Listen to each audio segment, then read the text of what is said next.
So this video is going to be covering pretty much the functions of the buttons over here on this printer. We're going to go through the function and the menu section of this printer and pretty much what all of these buttons do. Setting up, you'll see right here on the screen, it is going to show your media width, and right now we are dealing with a 30-inch heat transfer vinyl, so it only reads about 25.1 inches. Alright, so we have the function and the menu button. So under the function button, this is pretty much where you have all of your functions, because it's called a function button. These aren't necessarily settings, but more so things to press to get them to do them on the printer. So we have base point, cleaning, sheet cut, heater config, cut config, print light. So we're going to go down to cleaning. These are all of your cleaning settings, and as we're going to discuss in a later topic, the maintenance process, this is how you find your cleaning settings. So pretty much so next we have heater config. This is pretty much to change the settings on your heater.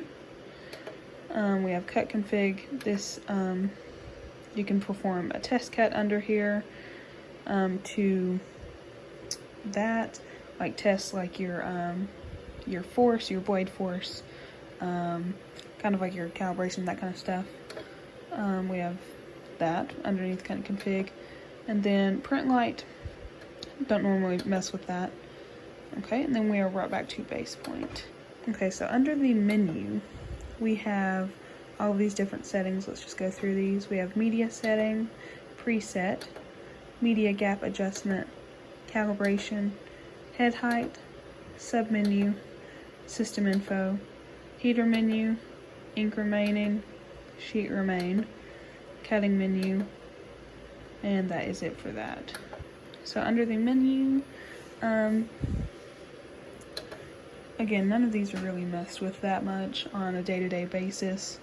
We're just going to go through the basics on this. So media gap adjustment is, you can perform a test print under that and change the settings. That is pretty much to make sure that you're, it's kind of like a calibration for your printing to make sure that it is lining up correctly with the other colors, and that there's like no unnecessary gaps in the printing. Okay, oops, went back too far. Calibration, that is the calibration setting. You can do a test print under that, and you can change these settings. Let's make sure that your calibration on your printing is correct. Head height. So what head height is the printing head. It changes the settings on the height of that. So I'm going to pop open this cover to show you the printer head. It is this blue piece right here. So what the height adjustment is going to do is it is going to raise this head up and lower it. So right now it's set to middle because we are printing on a pretty thin material. So your higher adjustment would be for thicker material like banners, and your low adjustment would be for super thin media. I have yet to use the low setting on this one. Middle is pretty much what you're going to be using a lot. So back to over here, that explains what the head height is. So next we have submenu. Anything past the submenu you're not going to use, maybe besides heater menu and ink remaining. This tells you your ink levels. And then sheet remain, it'll tell you how much of your sheet remain is. It'll print out a memo with how much you have left. And cutting menu, you can do your print cut adjustment. Again, not really used that much. And then you are back to media setting. So what we have here, if you open up this cover, is your pinch rollers. I apologize, the heater is on, so it's going to be kind of weird audio. So these are your pinch rollers. It is important to make sure that your pinch rollers are always underneath one of these blue bars. So what the pinch roller does is it moves your media back and forth when printing and cutting. And this blue tab over here, you have to keep these pinch rollers underneath it because it pretty much tells you how much width you have on your media. So it's important to have 2 on each side and then 2 in the middle to help guide it. These little silver things. This holds your media in place. So all you have to do to adjust this is press down and move it. Then right here you have your cut contour blade. All you have to do to adjust this is unscrew this right here, and then it will come out. I'll actually show this in a minute. And this will also come out, and then you will take this out. So we're going to take this out really quick. I apologize for my hand. Unscrew that. See, it pops right out. And you are going to take this. Okay, and something important. Okay, where's my finger here?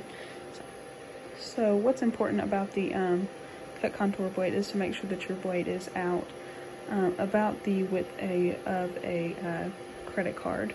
So ours is pretty good on that. So to put this back in, you're just going to pop it into that lip right there. You see how the silver is going to go over this black piece right here. Sorry again for my hand. And you're going to bring this back over and screw it back into place. Also, I forgot to mention, on the contour blade, to adjust your how much your blade is sticking out, you simply just twist it to move it out or in. So when you pop this cover off, you just pull it right here. We have the printer head and the cutting setting over here. These are your wiper blades. These pretty much just get the ink off of the printer heads over here. So this is where it prints, and this is where it cuts. And then over here, we're going to pop this off right here. These are your cutting rails.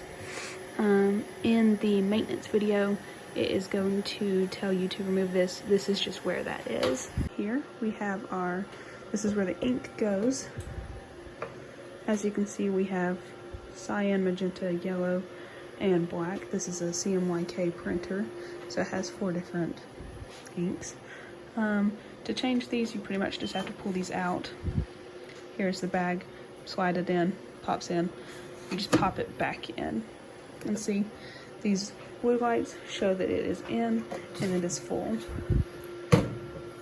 Alright, and down here, this is your drain bottle. This is pretty much where the ink that is removed from the wipers and the cleaning process that it goes through every day. This is where this goes.